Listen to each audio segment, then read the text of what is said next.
Let's begin with the fourth stanza. For though from out are born of time and place, the flood may bear me far, I hope to see my pilot face to face when I have crossed the bar.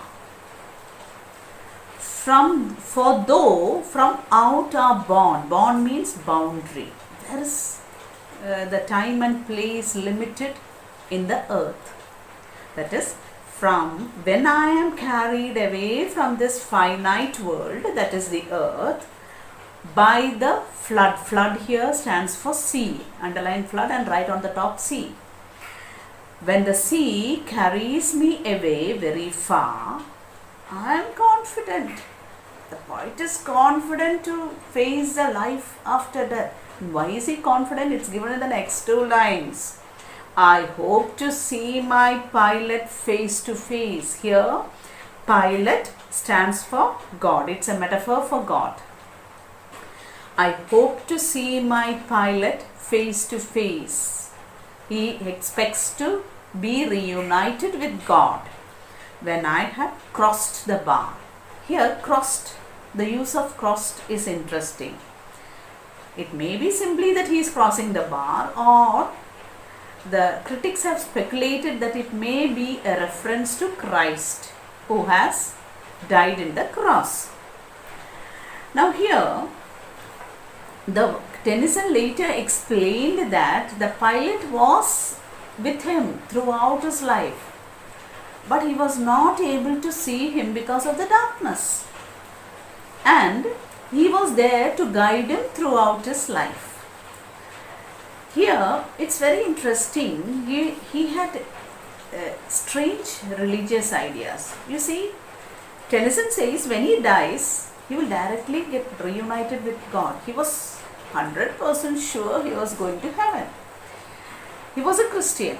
So for Christians, there is this point of hell, purgatory, all those things are. But for Tennyson, all those things never existed. For him, he dies, he straight away goes to heaven. He was confident about it. Now it's an interesting thing I heard recently. There are three heavens. One heaven is the sky. That is when we are elated, when we are very happy, we rise ourselves to that heaven. That is first heaven. Then there is a second heaven. That is a heaven for devils, but hell for us. So devils are there with this mosquito bat like thing. You know, after that comes the third heaven. That is where God dwells. So when we send our prayers, it has to pass this hell and go to heaven.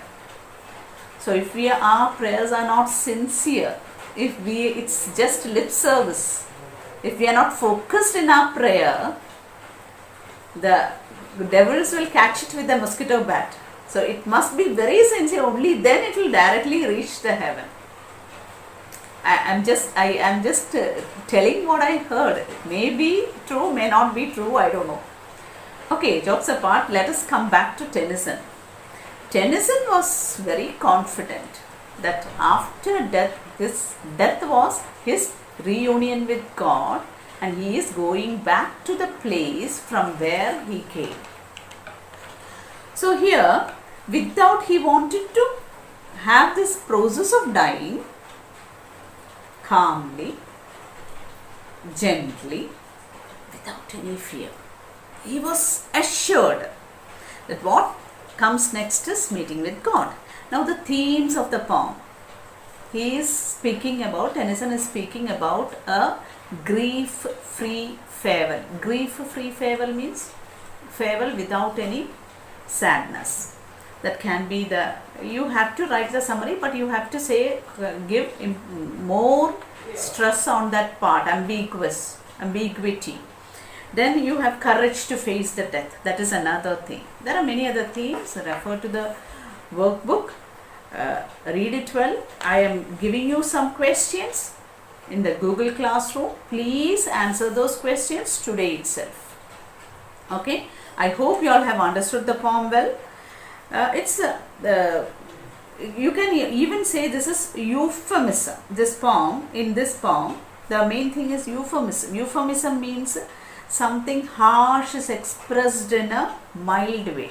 Death is not something very pleasant, but he has expressed death in a very mild way. One clear call. That one clear call, you put it in bracket and write there euphemism. That clear call is call for death. He has put it in a very mild way, not in a fearful way. That's all. Thank you.